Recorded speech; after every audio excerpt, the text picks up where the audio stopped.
کلا انہا تذکرہ،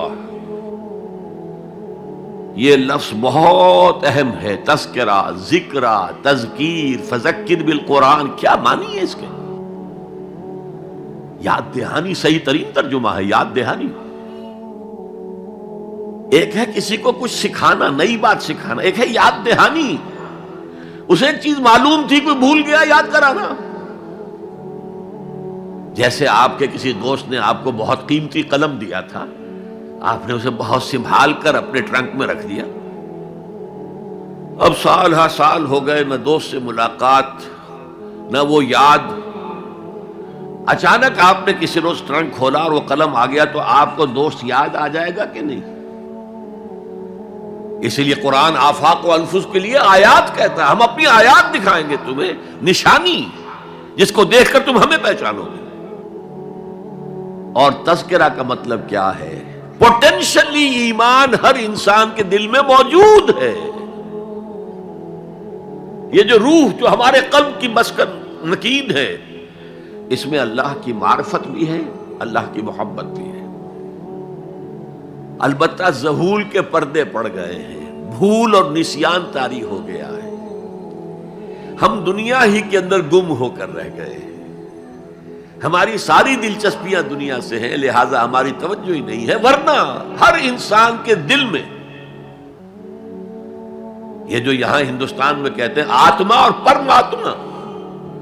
آتما اور پرماتما کا تو تعلق بہت گہرا ہے، ابتدا میں بنا دی گئی تھی ارواح، جب ہم سب کے سب تمام انسان آدم سے لے کر اور تا قیامت جو انسان آئے گا دنیا میں، ان سب کی ارواح پیدا کر دی گئی، اور پوچھا گیا الست بربکم قالوا بلا، یاد ہے؟ لہذا یہ تذکرہ ہے، یہ یاد دہانی ہے، تمہارے اندر موجود ہے، اللہ کی معرفت بھی موجود ہے، اللہ کی محبت بھی موجود ہے، لیکن کلا بل ران علی قلوبہم ما کانوا یعملون، ان کے دلوں پر زنگ آ گیا ہے اب ان کے اعمال کی وجہ سے، شیشہ جو ہے وہ زنگ آلود ہو گیا۔ حضور نے فرمایا ان هذه القلوب لتصدع كما يصدع الحديد اذا اصابه الماء،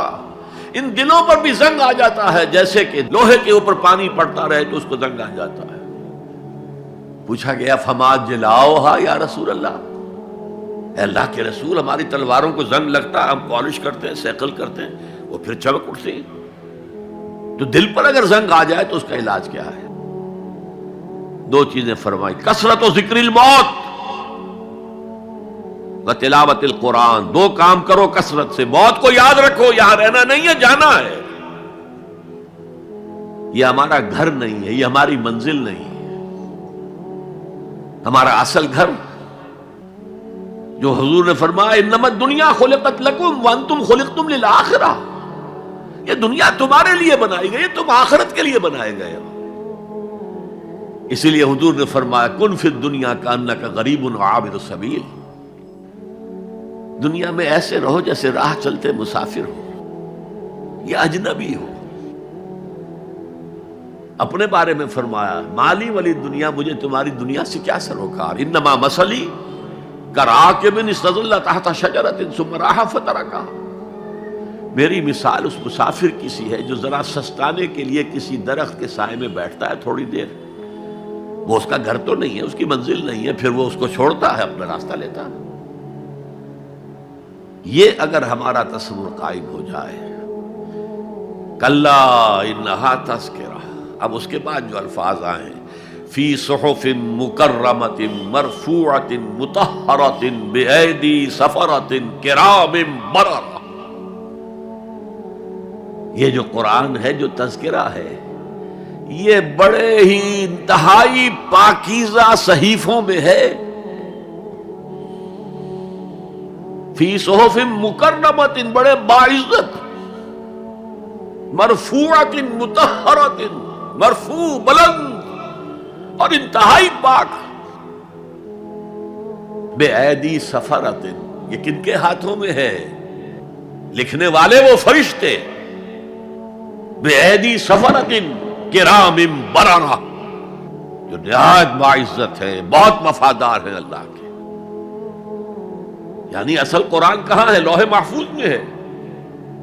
اصل قرآن کہاں ہے؟ ابھی اگلی جو پڑھیں گے ہم، کتاب مکنون، چھپی ہوئی کتاب کے اندر ہے۔ اصل قرآن کہاں ہے؟ وَإِنَّهَا لَفِي أُمِّ الْكِتَابِ لَدَيْنَا لَعَلِيٌّ عَظِيمٌ۔